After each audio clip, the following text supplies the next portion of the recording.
hope Maine could lend me a car to get to the coal mine. Oh, why, hello, Lorna. What do you have for us?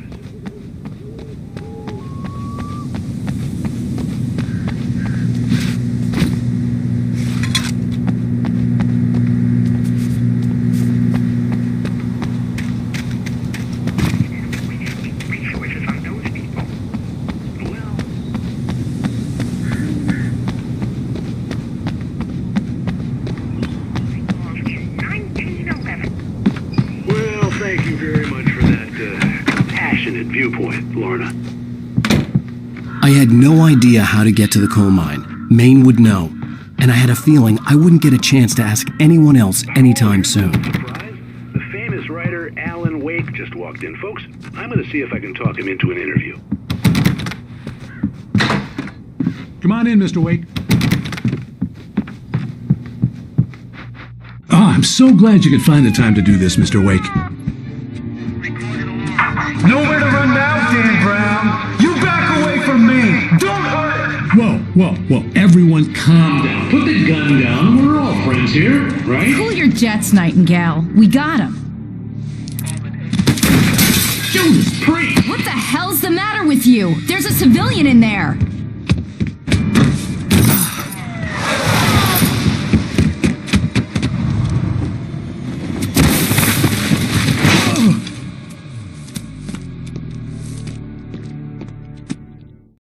I'll get you yet, even if it kills me, you hear me? You hear?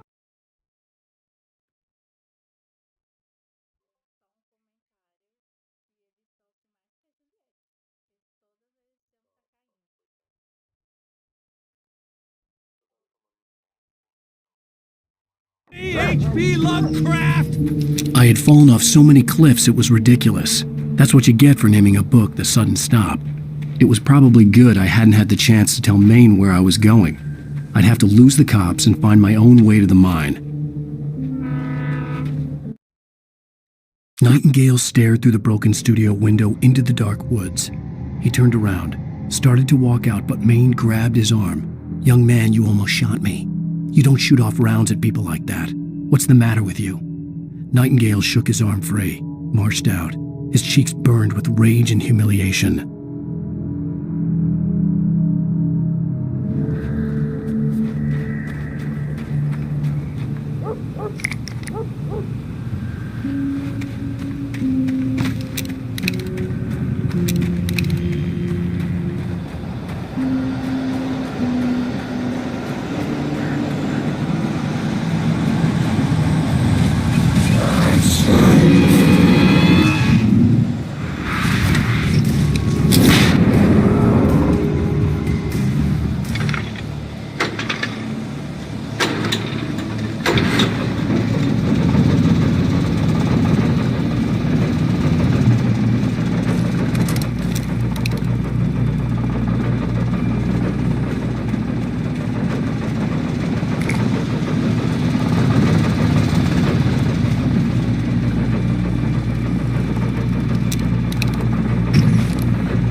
There was no sensible reason for the power company work lights to be here. It was almost as if they'd been left for someone like me to use.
bulldozer's engine roared to life. Mud and rocks flew as it fought for traction. It crashed through the concrete wall and landed heavily in the yard. If it were an animal, it would have shaken its head after the impact, fixed its eyes on me, and charged. Of course, it had no head, nor eyes. Shadows crawled on its form, twisting it into a monster. Then, it came for me.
Sarah trusted her gut, and her gut said Agent Nightingale was an asshole.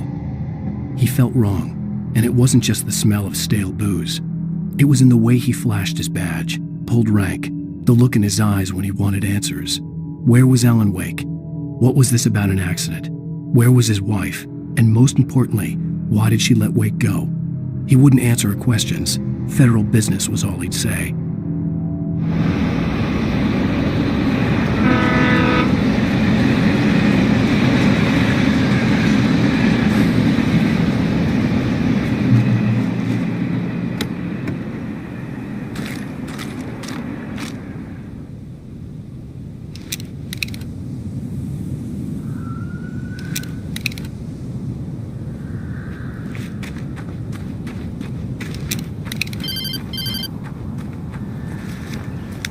Hello? The most stubborn man I've ever met. Alice? Alice? Alan. Alan. I'm so afraid. It keeps me in the dark. Please help me. I look at you, Alan, and it's not you. Something else. Looking out from behind your eyes. Alice, I'm here. I'm so alone here. It's all gonna go to hell. You need to be careful and cooperate. The connection had been terrible, but that wasn't the only thing that hadn't been right with the call. She sounded wrong somehow, but she had called me. The pipe wrenched itself loose from the bridge's steel framework. Wrapped in darkness, it floated in midair, twitching. For a moment, I didn't understand what I was looking at. The heavy object lurched at me with impossible force. I threw myself out of the way, but just barely. When I turned my flashlight on it, it shook in a dark rage before it flew at me again.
could see a railway bridge up ahead and a warehouse of some sort on the opposite shore. I hoped I could find a car from there.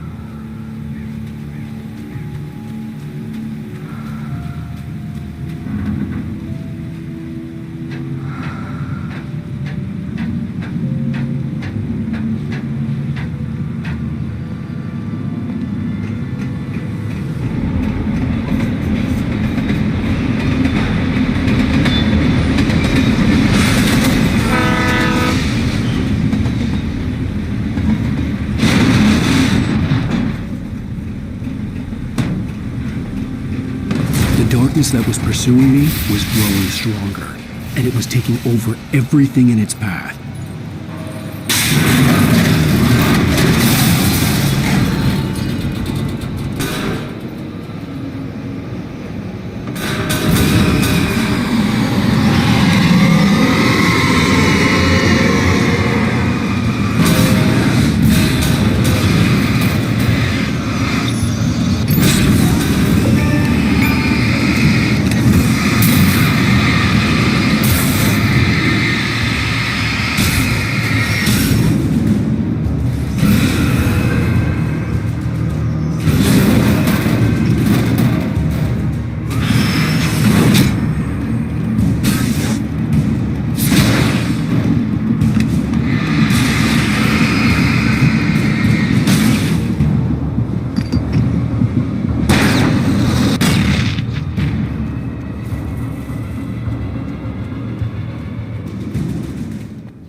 I slammed the door shut right in his smug face.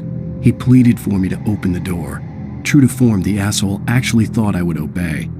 I had no sympathy left, no guilt either, not for him. I took a moment to savor the scream. I bet I had a smile on my face. It was all that I had time for. The dark presence was inside the lodge with me.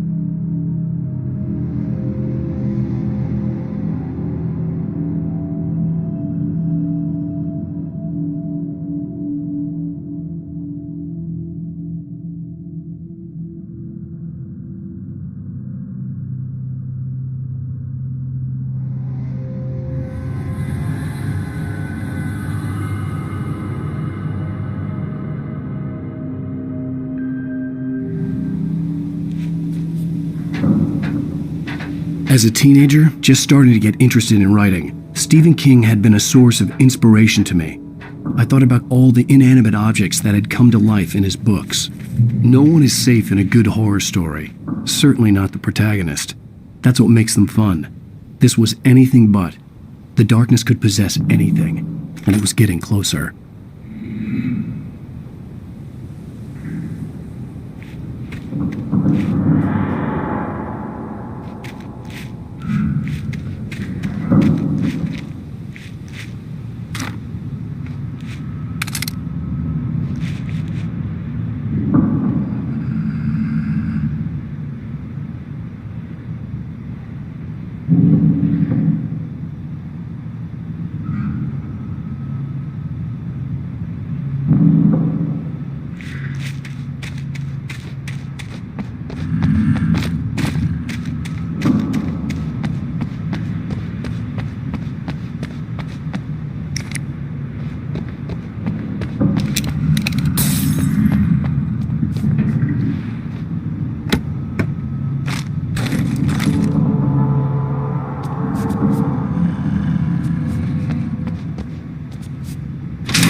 The darkness surged towards me, sucking everything loose from the ground into its depths, tugging at my clothes. I saw the flare the kidnapper had dropped and threw myself towards it just as I felt my feet leave the ground. The darkness embraced me with the force of a tornado. Somehow I managed to light the flare. The darkness roared and cast me away. I fell toward the dark waters of the lake far below.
never been this glad to see the sunrise.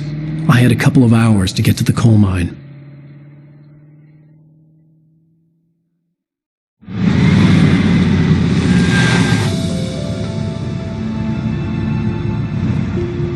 The coal mine wasn't far now.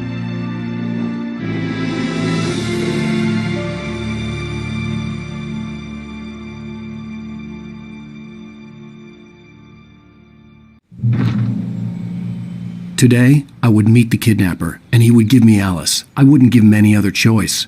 A drowning man will clutch at a straw.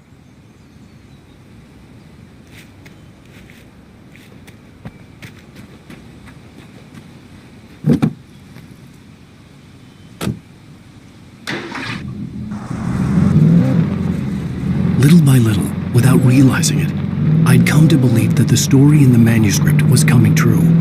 The current of its narrative had taken me deeper and deeper into dark waters. Alice had been taken from me. Barry was probably in jail. I was a fugitive from the FBI. The whole world taken over by the dark presence was trying to destroy me. It all felt real, but it matched a textbook case of insanity.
This is Pat Maine, and you're listening to KBF-FM. Folks, I want to apologize for kind of abandoning you to that looping music track last night, but I was detained.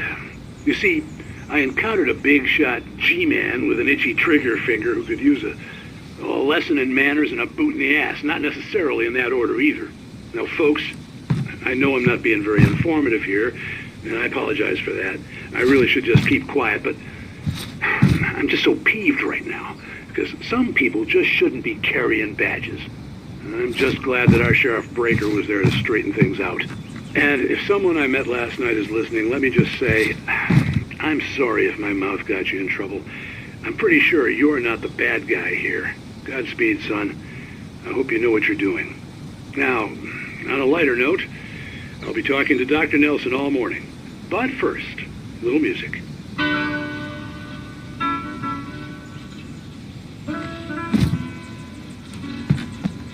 Nobody cares about me. Ain't even got a friend. Baby's gonna let me bring forever.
Welcome back to KBF FM. Hope you enjoyed that tune. Now, Doc, you were talking about life and finding that special someone, that soulmate. Well, you were talking about that. I was saying I don't buy it. Well, see, to me, that's strange, because I always pegged you as a hopeless romantic. You got me there, Pat. But I think love's where you look for it. And you need to do a lot of looking, sure. But the idea that there's that one special person out there for you, and if you miss that chance, it's gone forever and you're forever incomplete. I mean, isn't that depressing? Or heck, childish even? There's plenty of fish in the sea. And apparently a fisherman has a fishing analogy for everything, but what you're saying, isn't that a little harsh? Well, no. What I am saying is that your potential for finding that connection isn't limited to what's essentially a chance encounter. How is that harsh? Yeah, well, I guess that's a nice thought, but let me say something personal here. Okay. Now, well, I don't disagree with you exactly, but I can't really fit that together with what I feel, what I felt for someone, because she was the one. She was. And I let her drift away from me. Maybe I didn't put in the work, I don't know, but, well, since then, and it was a long time ago, but since then there hasn't been anyone, not like her.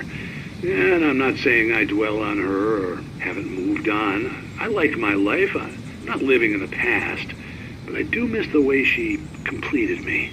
You can't argue with the heart, Pat. I'm sorry, folks. I had kind of a scary experience last night, and let's just say it's shaken a few things loose.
For Mott, spying on the writer on the ferry had been a disappointment.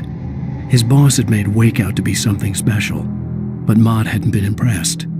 He'd gotten a good long look at the wife, though, and he liked what he saw.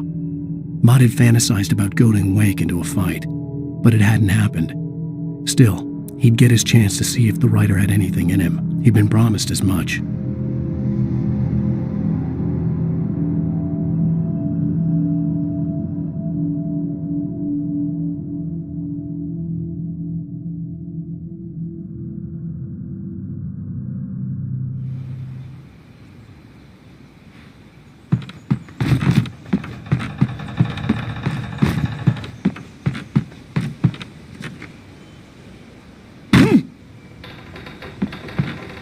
I was early.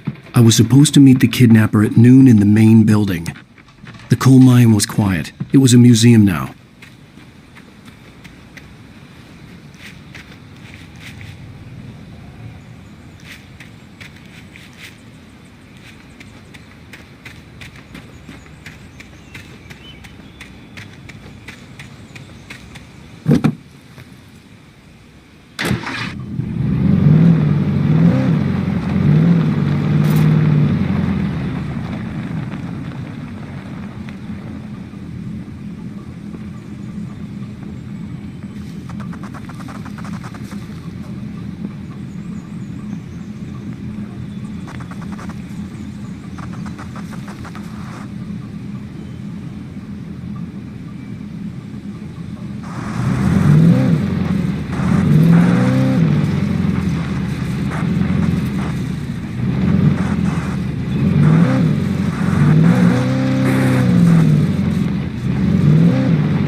With Nightingale gone and the night wind blowing in through the broken studio window, Maine stared at Sarah.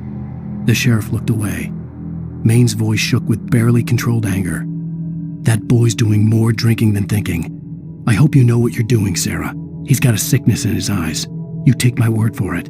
He wants Wake for a reason, and it's not for anything good.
I didn't want to go outside. Cops had to be looking for me. The noon sun turned the place into a sauna. The day dragged on.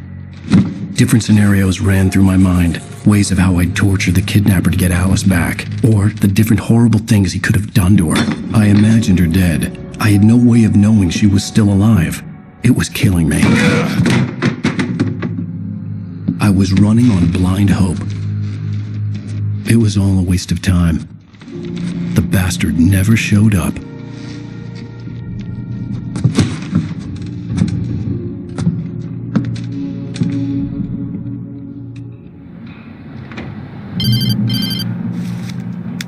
Wait! Where the hell are you? Change of plans. You know where Mirror Peak is? It's a big mountain north of where you are. You follow the path from the mine, you can't miss it. There's a lookout point there. I'll be waiting. I'm through being jerked around by You you. want to see your wife alive? Because if you do, you better watch what you say to me. Do we understand each other? I want to talk to Alice. Yeah, and I want the manuscript. Don't keep me waiting, Wake. Hello? Hello! Ah! I'm gonna kill him! I had to get to Mirror Peak.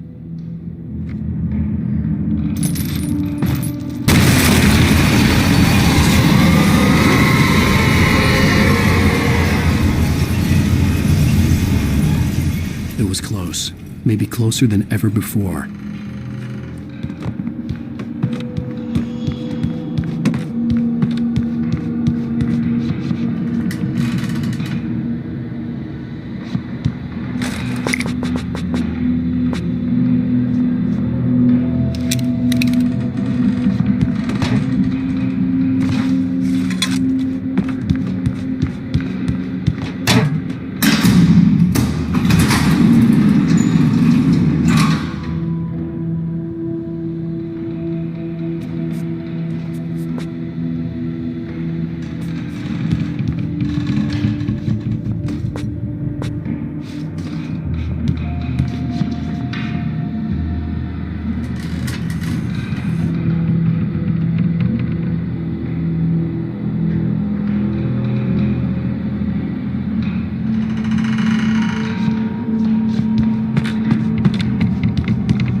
When Thomas Zane fell for Barbara Jagger, it happened fast.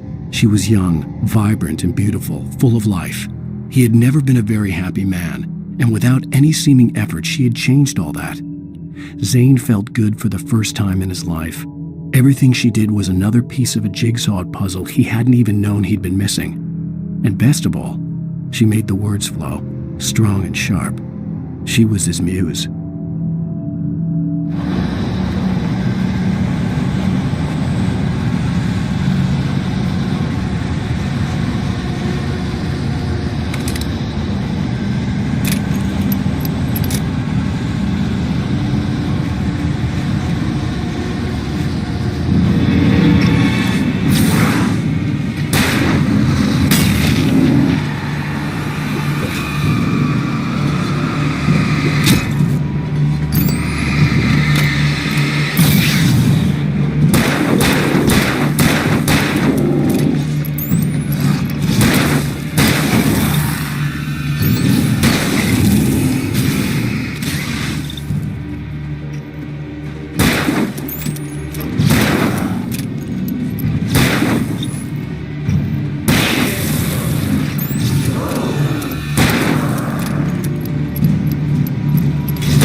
The only way to reach the hillside ahead was to go through the building. I had to find a way to avoid electrocution.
Some of the taken retained echoes of their former selves, but these were just the nerve twitches of a dead thing. Nothing remained but a shell covered and filled with darkness. In most cases, these puppets were enough for the purposes of the dark presence. But for anything more elaborate, as with the writer, it was different. It needed his mind. And so rather than taking him over completely, it merely touched him.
There was no way the flashbang grenades were standard power company equipment.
I stared through the bars of the jail cell. Barry stood behind me, swaying on his feet, looking as ill as I felt. Agent Nightingale stood on the other side of the bars with Sheriff Breaker. Nightingale had a stack of manuscript pages in his hand. He seemed unhinged as he gloated. "Well, I've got you now, Raymond Chandler. It's all here, all the evidence, including conspiracy to murder a federal agent."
I had no real plan.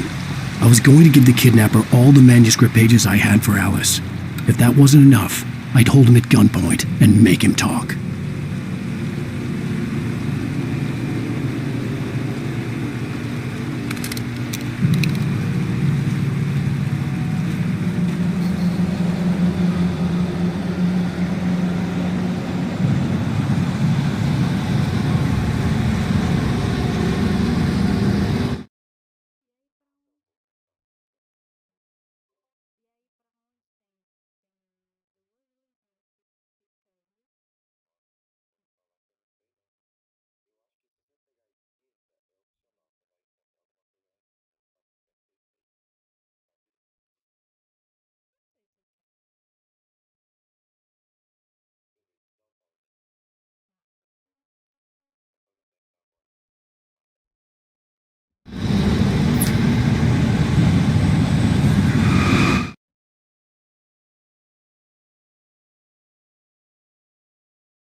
dark presence was moving ahead of me in the same direction I was going. A cold feeling settled itself in the pit of my stomach. Was it going for Alice? The graveyard shift may cause cancer.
The place was dead, a ghost town. Had been for decades, maybe a century.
The kidnapper had sent me a text.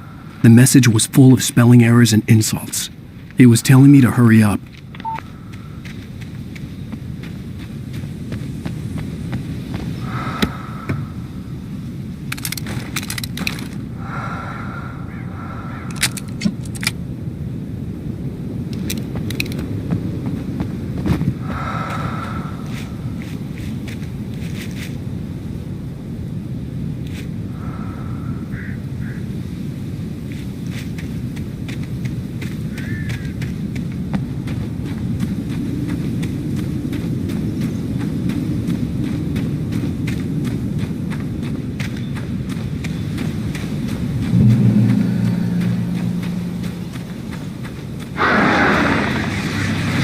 Birds.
Without warning, the headache stabbed at my brain.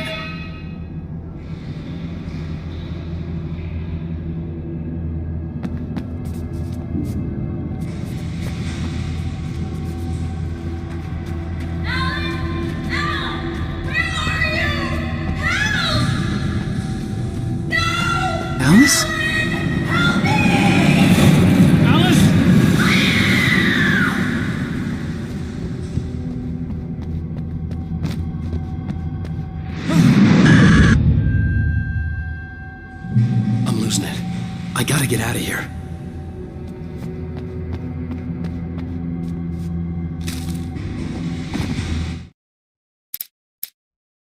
The hunters were big, thick-set men, confident and at home in the woods. They were feeling good, running on beer, ghost stories, and camaraderie late into the night. It did them no good, as they were taken by the dark presence, sucked deep into a darkness far worse than any ghost story they ever told or heard.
Even behind the closed doors and curtains of his grimy room at the Majestic, the local motel, Nightingale could feel the locals' eyes on him, the unrelenting pressure of their judgment.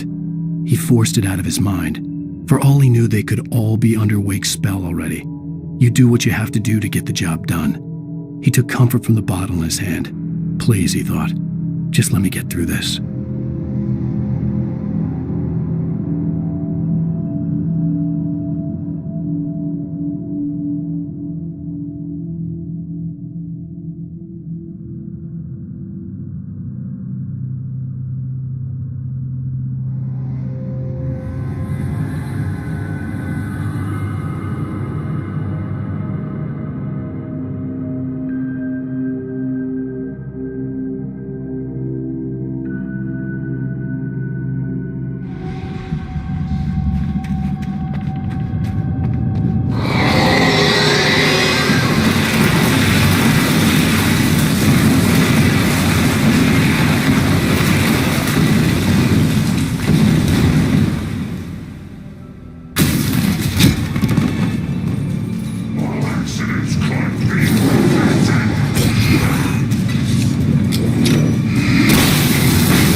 I'd have to make my way up this mine shaft in order to go on. Maybe the machinery could help me with that.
Lightning flashed behind the windows of Cauldron Lake Lodge. Tor Anderson laughed and held the steel hammer above his head. Nurse Sinclair was trying to calm him down without success. Tor grinned madly and shouted, "My hammer's up. Here's a friendly poke from Molnir, wench." He brought the hammer down with all his might on Sinclair's head. "We're on a comeback tour, baby."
Another cable car.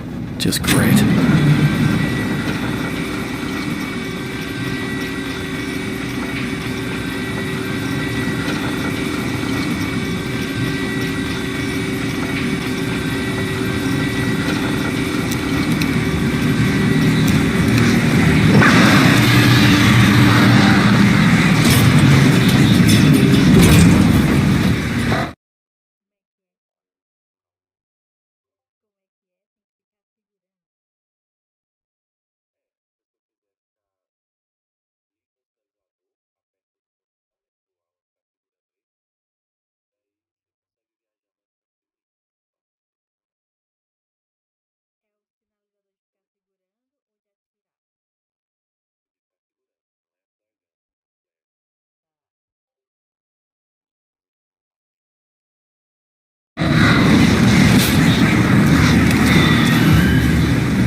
Maud had checked all of Stucky's rental cabins. There had been no sign of the Wakes. It was dark when he'd found their car parked at the end of the road by Cauldron Lake. It made no sense. They must have taken a wrong turn, but there was no sign of them, and the car had been there for hours already. Frustrated, Mott stood on the rotten ruin of the footbridge that had once led to Diver's Isle before it sank beneath the waves years ago. The boss wouldn't be happy.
I could see Cauldron Lake. I thought I could make out the spot where the island and the cabin had been. There was a light near it. It had to be a boat.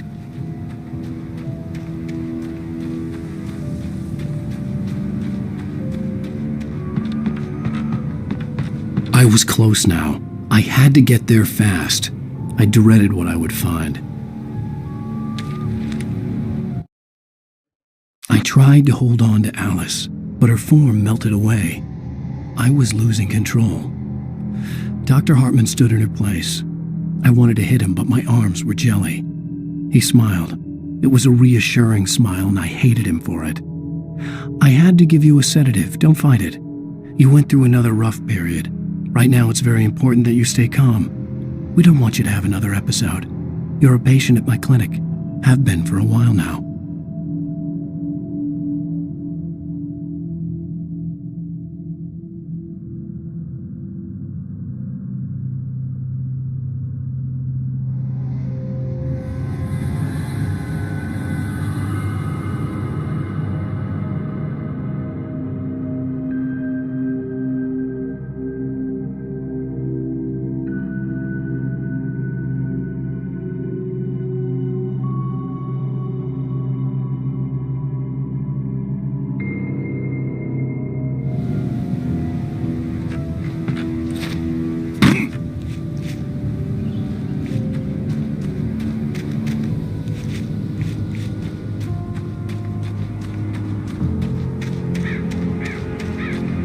Wait!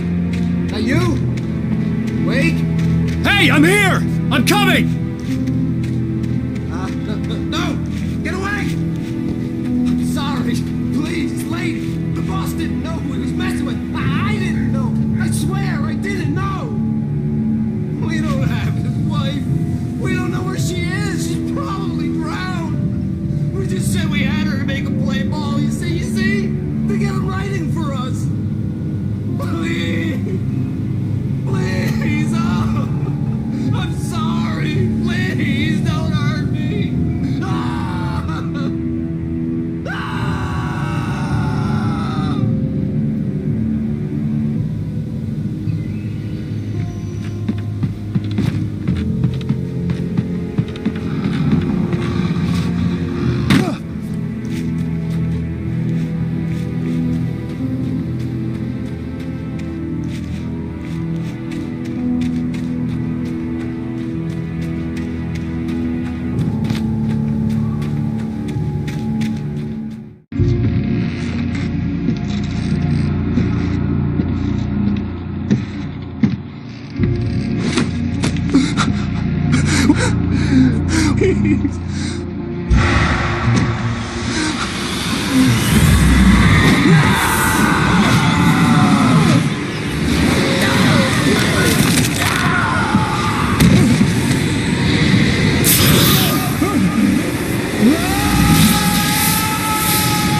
flame.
Previously on Alan Wake, I'm hunted by the law. Sheriff, Wake's running.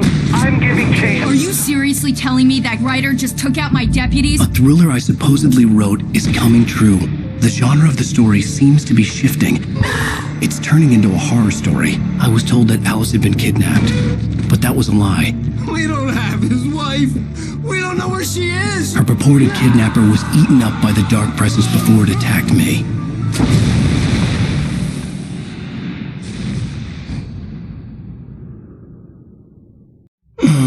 Alan, shh, baby.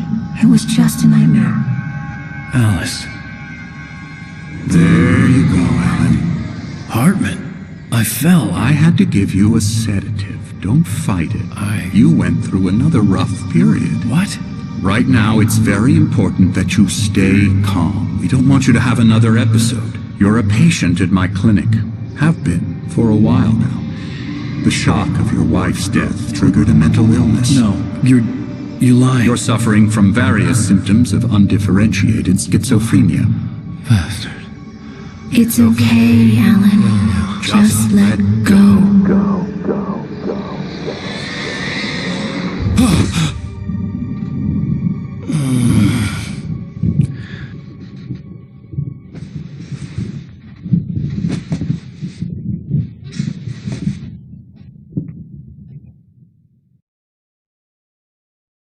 I felt groggy.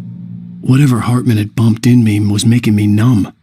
I felt like this was happening to someone else. Someone I was watching on television. I couldn't think. Couldn't focus. There were only empty sheets of paper here. No manuscript pages.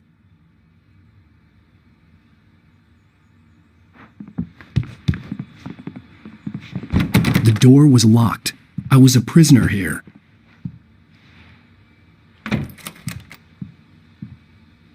Good evening, Alan. Are we feeling better now? Feeling calm? Yeah, I see you brought your pet gorilla with you. So sure, I'm calm.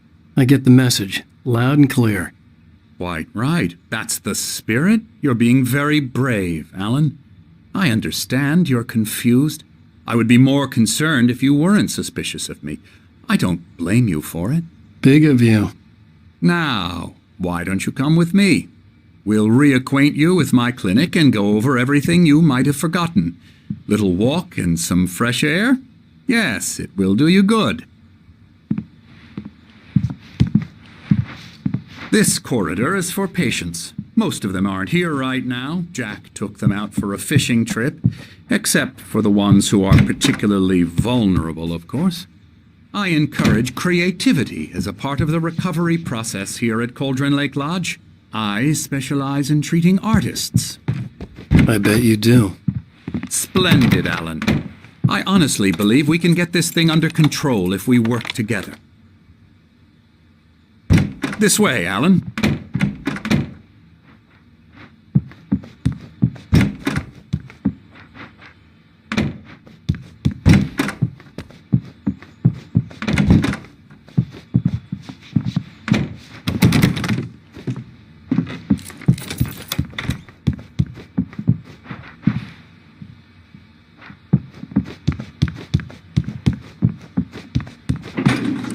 Now, Alan, from past experience with you, I know I need to get right into the heart of the matter as quickly as I can after an episode. So I'm just going to say this. Alice is dead. No. You're in a very vulnerable state until you understand and accept this. Alice drowned, and you couldn't face that. You're suffering from hallucinations, paranoid delusions, unusual thinking, an obsession about light and darkness, a feeling that everything revolves around you, your thoughts and dreams. Your mind has constructed an elaborate fantasy scenario in which your writings are affecting reality. She has been kidnapped and supernatural forces of darkness are trying to stop you.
We go this way, Alan.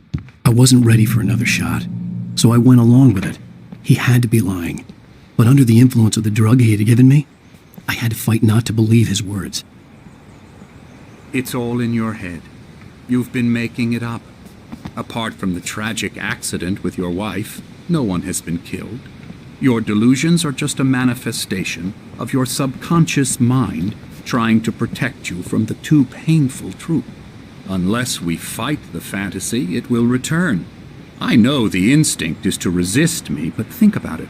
Doesn't this make far more sense than the insane supernatural conspiracy you have concocted in your mind? You're a skeptic by nature, Alan. We both know this. Everything can be explained logically.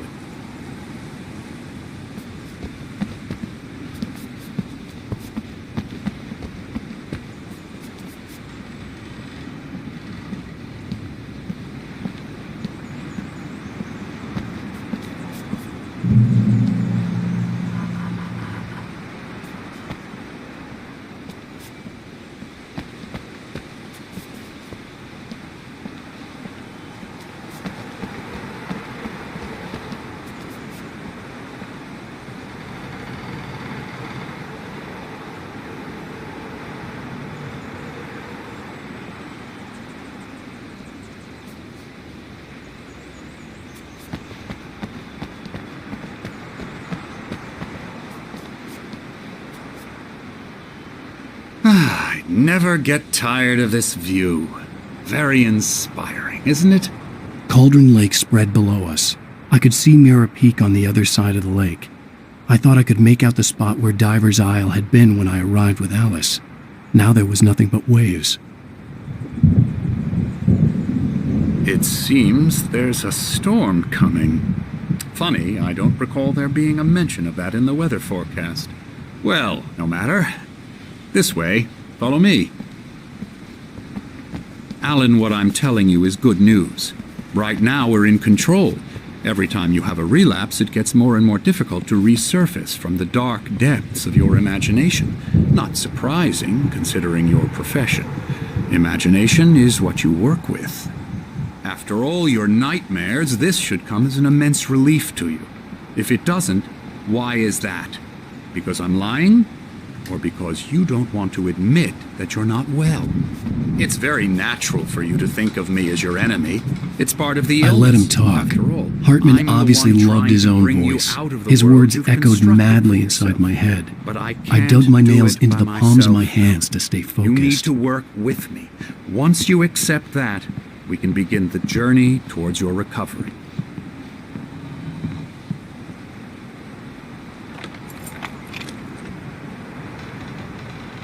Come along. Let's go inside.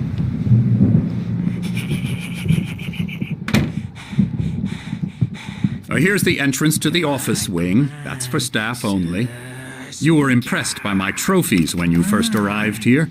I do love to hunt. The great outdoors, man versus nature. It's wonderful stuff. Pretty damn wonderful, yeah. Scary, scary, scary.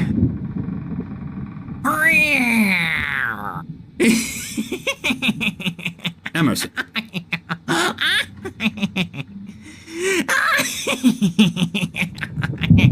I'm a real bad dream, mister. You should be afraid of me. Don't want to run into me in the night, that's for sure. Please, Emerson. Mr. Wake is confused enough as it is. Yeah, you'd like me to go away so you won't be scared. But you can't just decide what kind of dream you have or when you have it. Emerson. Okay. Sorry. Boo. That's Emerson. We're actually making some progress with him, I'm happy to say. He works on video games. Ooh, yeah. It's trash, of course, but it does involve some small creative effort, which makes him receptive to my therapeutic methods. No kidding.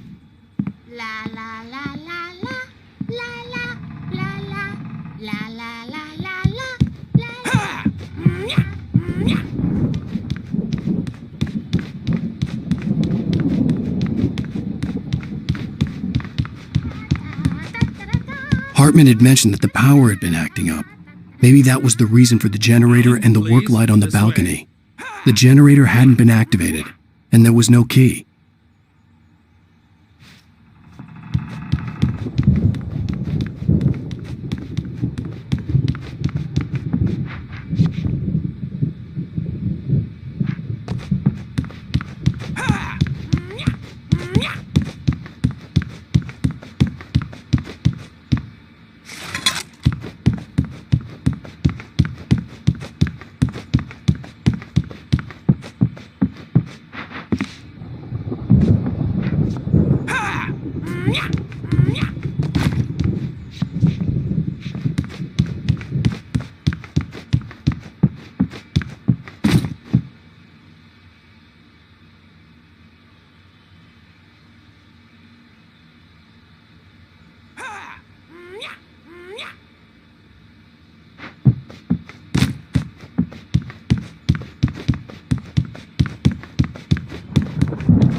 might have noticed the typewriter in your room.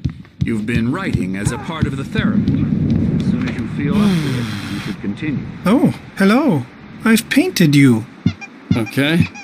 I was just struck by inspiration a couple of days ago.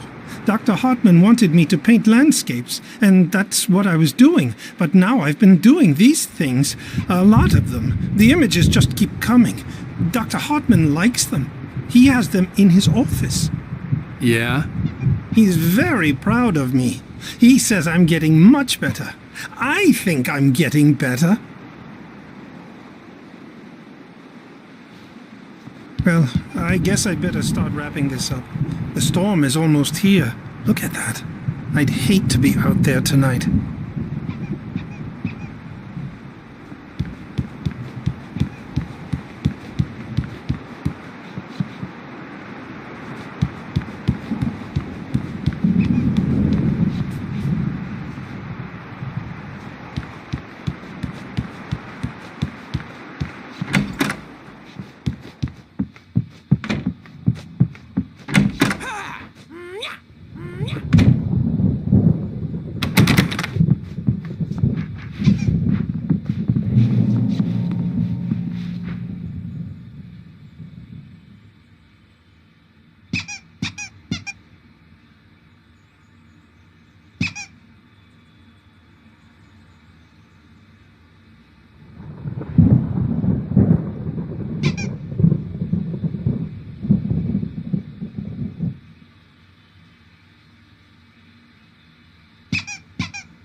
My rheumatism's killing me. There's a storm coming. Oh, what a storm. I hope it wipes this place off the face of the earth. And these two are the Anderson brothers, Odin and Thor. They had how should I put this? A heavy metal band in the 70s and 80s called Old Gods of Asgard. They even adopted new first names to complete the image of Viking gods. After the band broke up, they lived on a farm nearby. They are, well, in advanced stages of dementia. They're well cared for, TLC and all that. There's nothing more that can be done.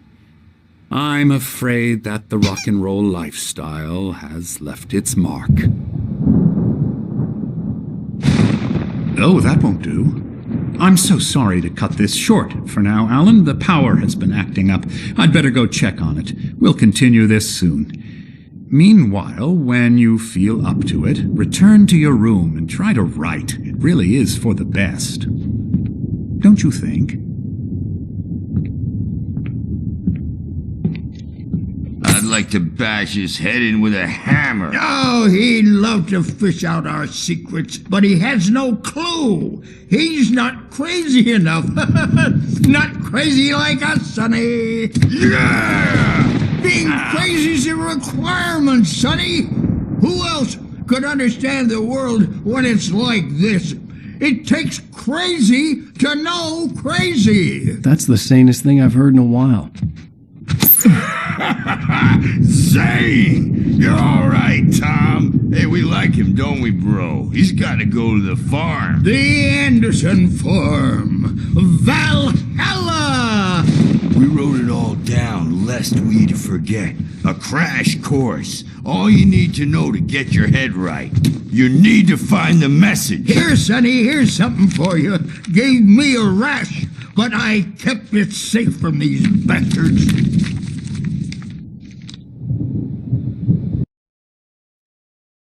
Zane could feel the poems, taking form, shaping things. As he experimented, he imagined he could almost feel the power surging through the keys of the typewriter. It exhilarated him. But there was fear, too. If not for his young assistant Emil, he would have given it up. But Emil convinced him otherwise. He too had a way with words. My head was clearing up, or according to Hartman, I was sinking back into the fantasy. I was convinced he was lying to me. About everything. Crazy or not, the Andersons made more sense. Tom, got any booze on you? No. Sorry, We have a guys. stash of the special stuff at the farm. Our own formula, local ingredients, medicine, clears your head right up. Makes you remember like moonbeams on the brain. I just noticed leather patches on the elbows. That's not very rock and roll. Tom just lost is all. Baba Yaga got to him too, the damn witch. She used us all, taken from all of us. Took my thunder, the witch. And my ravens, what were they? Memory and thought, the hag. She took something from you too, didn't she? That's what she does. We're better off. This place, the lake, it gives you power. If you're a creator, an artist, a god. Nightmare shifted in their sleep in the darkness of the lake. Yeah, that's the one. She makes sure it comes out twisted and wrong. Just ask the lamp lady. She knows what happened to that other rider. She's been using you, boy, and you let her. You went and opened the door for her, didn't you? Now, it was already open a crack. And whose fault is that? We're morally corrupt, disease-ridden, old and stupid. Doesn't mean he had to open it all the way, goddammit.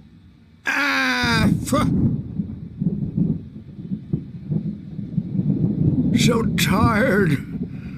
Built the farm close to the lake, a place of power. We had parties there, man. You should go there and have a party.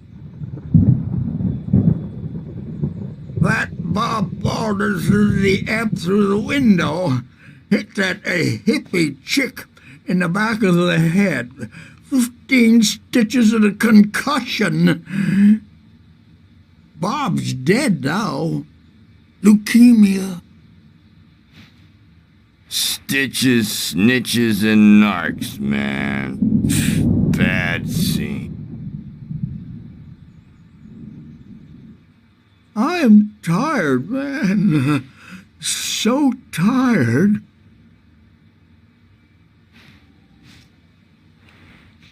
I want to go home.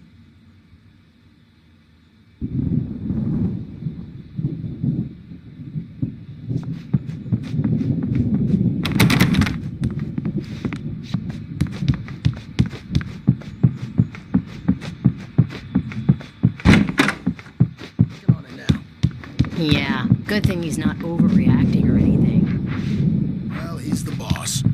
I may need a hand here later on, Birch. The storm's bound to make you-know-who jumpy. You know how they get. The doors were locked. Hartman and the nurses would have keys, but there was no way to get my hands on them. I'll do that, Birch. Hey, Wake, why don't you humor Dr. Hartman and give the writing a shot, huh?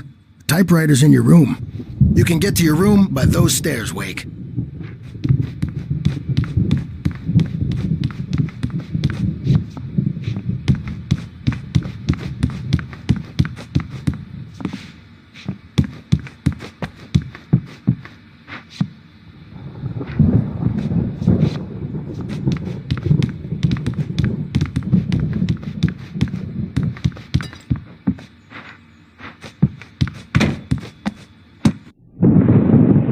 The white glare of the blank page in front of me hurt my eyes. My hands began to shake uncontrollably. Everybody, calm down. Put that down. Bert, I need help. Hey, Wake, you stay here. I'm gonna go see what's up. You just keep doing what you're doing. Be cool, okay?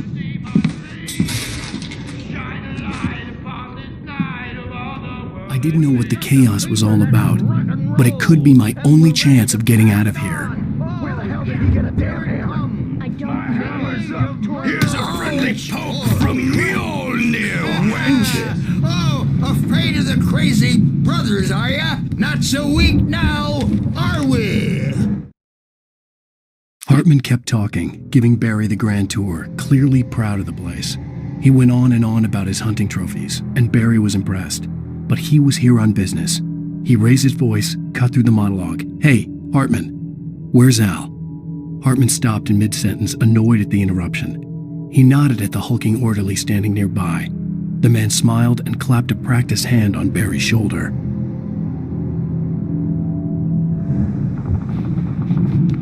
Well, things are unraveling fast, aren't they? Ha ha! Nah!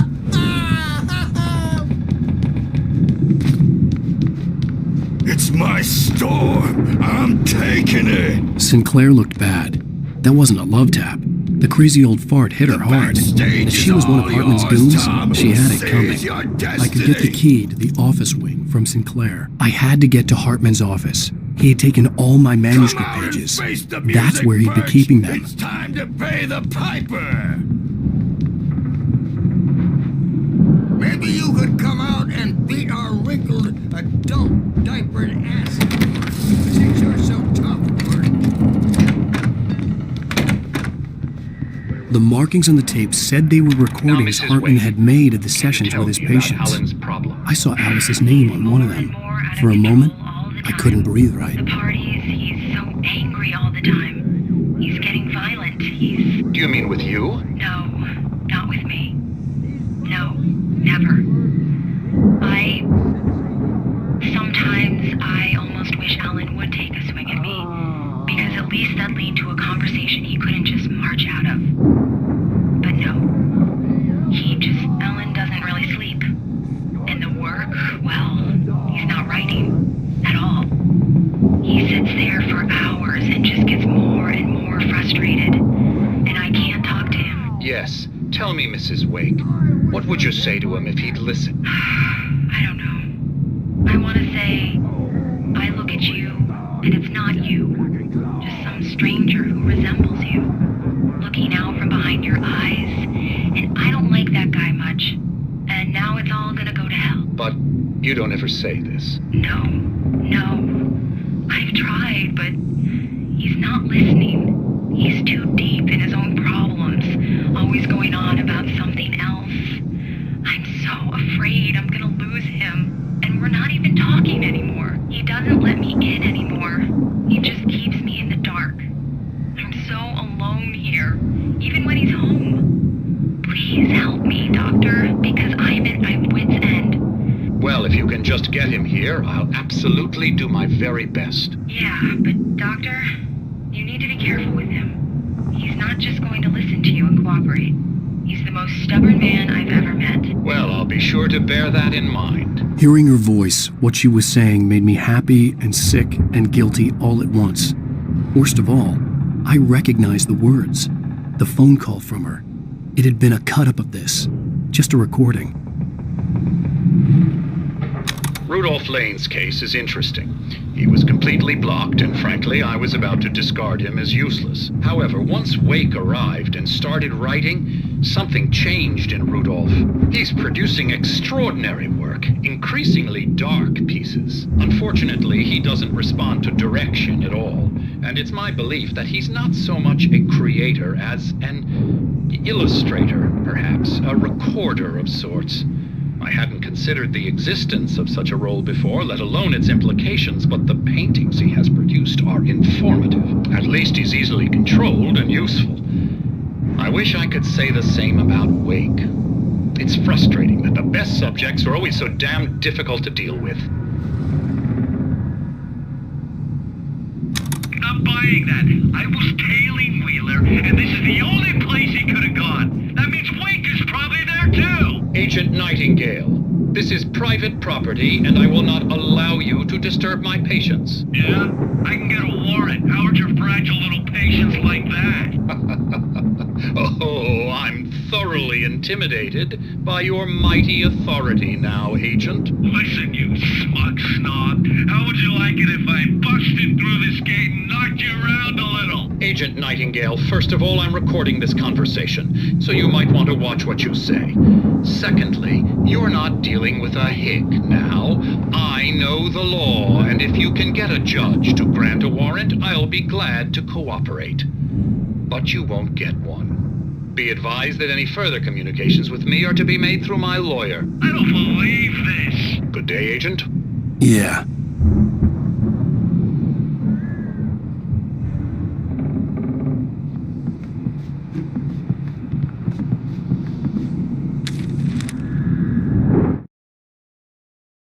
Hartman wasn't happy. Mott could see it in his eyes. He quickly lowered his own. He had made a mess of it, and he knew it. The shame of failure was hard to bear. He hadn't expected Wake to say he needed more time, and he blurted out 2 days, less than Wake had asked for to show him who was in charge. But that wasn't part of Hartman's plan.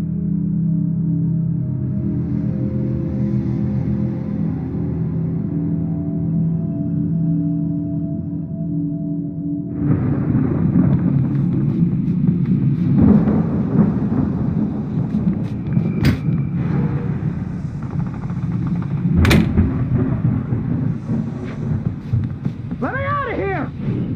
Hartman, do you hear me? I'm gonna chew your crazy quack ass to shreds! Seriously! Barry? Ow! About time! Barry, man, am I glad to see you. We need to get to Hartman's office. It's right next door. You okay? Yeah. I mean, no! The cops found me at Rose's trailer, but they didn't hassle me too much. I'm obviously a victim in this, and I demanded to be treated as such. Or else I'd sue their asses. Speaking of asses, that Fed gave me a real hard time, but I had no clue where you were. That guy's crazy, Al. But he let me go, and then I get a call from Hartman, that son of a bitch, who tells me you're here, and I should come pick you up, but when I got here, 2 goons clobbered me and stuck me in there. What's with the cutout? I stole it from the diner to piss off Rose after what she did to us. That'll teach her. Yeah, that's a harsh punishment. Come on, pal, we gotta get going.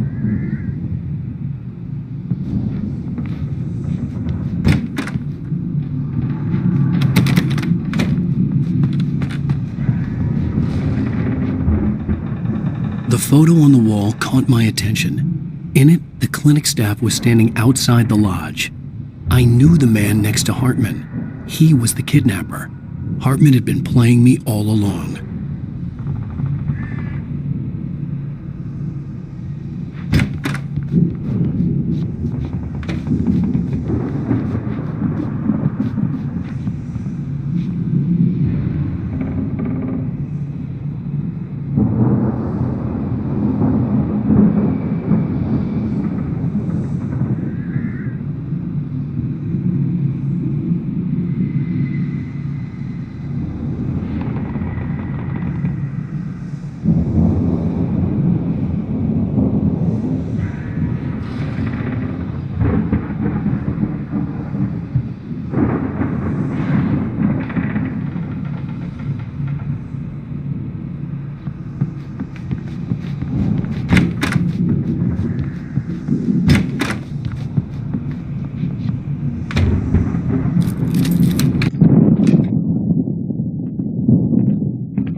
These were all the pages I had on me.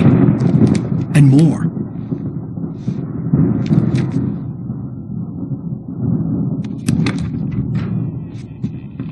Alan, please.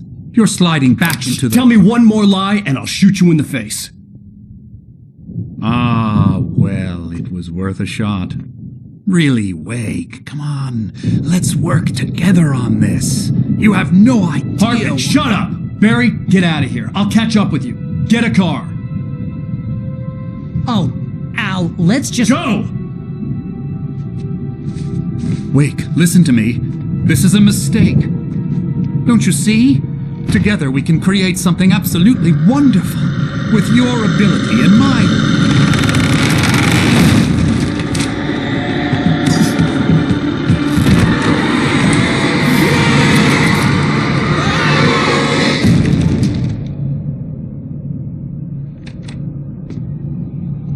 The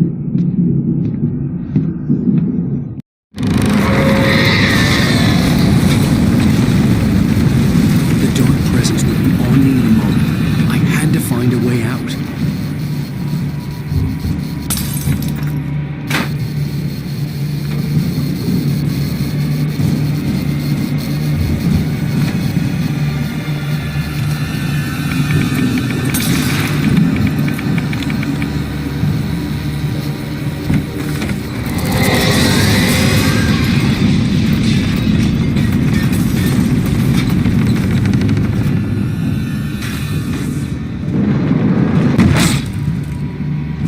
I needed light to get the possessed bookshelves out of my way.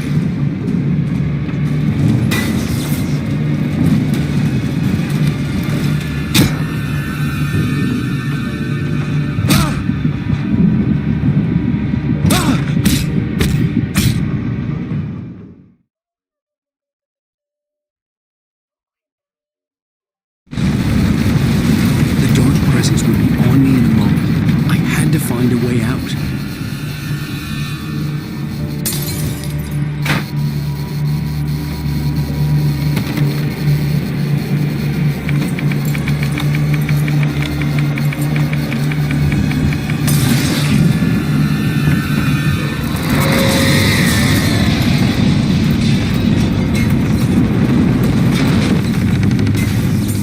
Light to get the possessed bookshelves out of my way.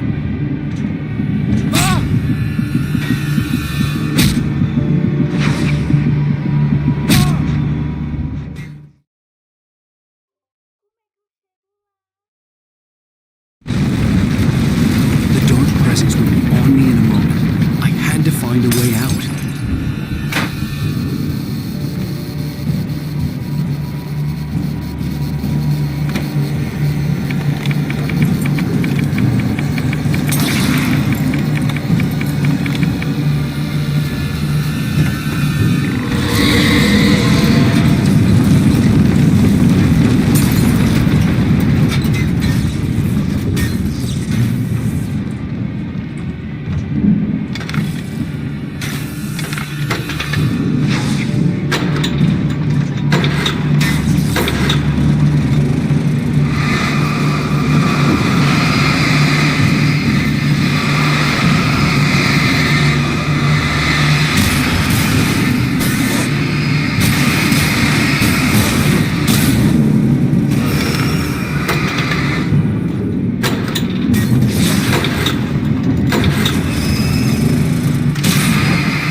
consider. You get in a car and leave a life behind. Easy. Not tonight. Thanks for the ride, Mark. I'm so glad to be leaving this place. No idea. What, Night Springs? Come on, Linda. Relax. It's not that bad.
found the car, but the gate's locked. You're gonna have to go through the hedge maze over there. Barry, I don't have a light. Take this, Al. Oh, God! Look at the house, Al! Look out!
Hartman followed the fall of Alan Wake with his binoculars. When the rider hit the water, he ordered Jack to take the boat to him. The spot was easy to see in the dark, even with all the extra lights in the boat. The flare floated and kept burning even in the water. Jack turned the radio louder as the engine sputtered. The music was rough and clanking, something the Anderson brothers would no doubt have enjoyed. But Hartman chose to ignore it. Wake was finally within his reach.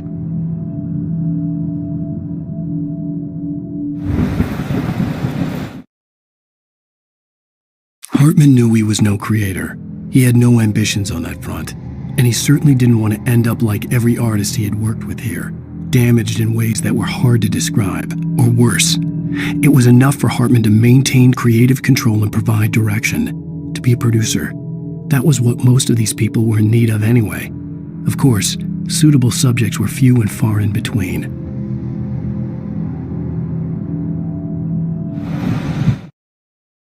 I stared at the Viking paraphernalia that littered the area, surrounding an unlikely centerpiece.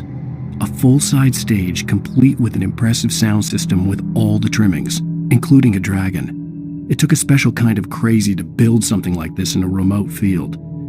When the sky split open with a deafening boom and the music started blasting, it felt strangely appropriate.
Hartman hurried down the corridor. He had disliked leaving Wake when he was surely at his most susceptible to therapy. But this was not an ordinary storm. Wake had been writing, and he had woken something up in the depths of the lake. Now, it was coming for him. Hartman had naturally prepared for a situation like this. The idiot brothers would keep Wake distracted while Hartman double-checked everything, just to be sure.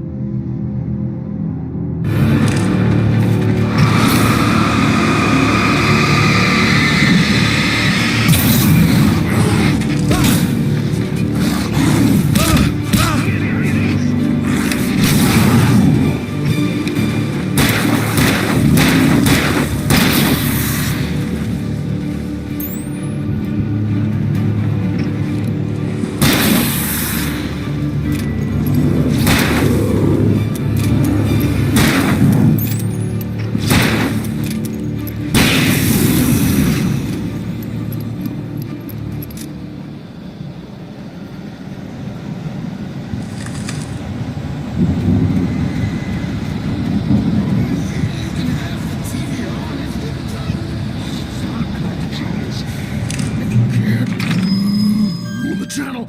We turn it off. We don't want any fighting. It makes me sad.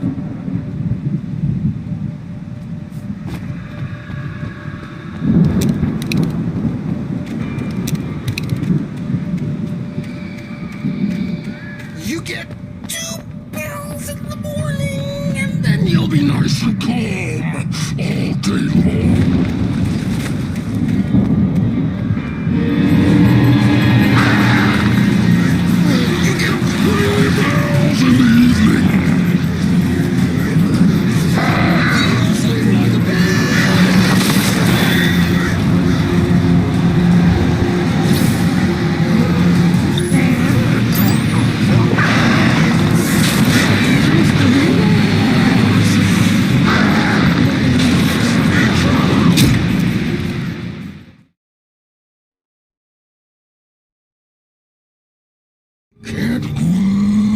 The channel. Turn it off. We don't want any fighting. It makes me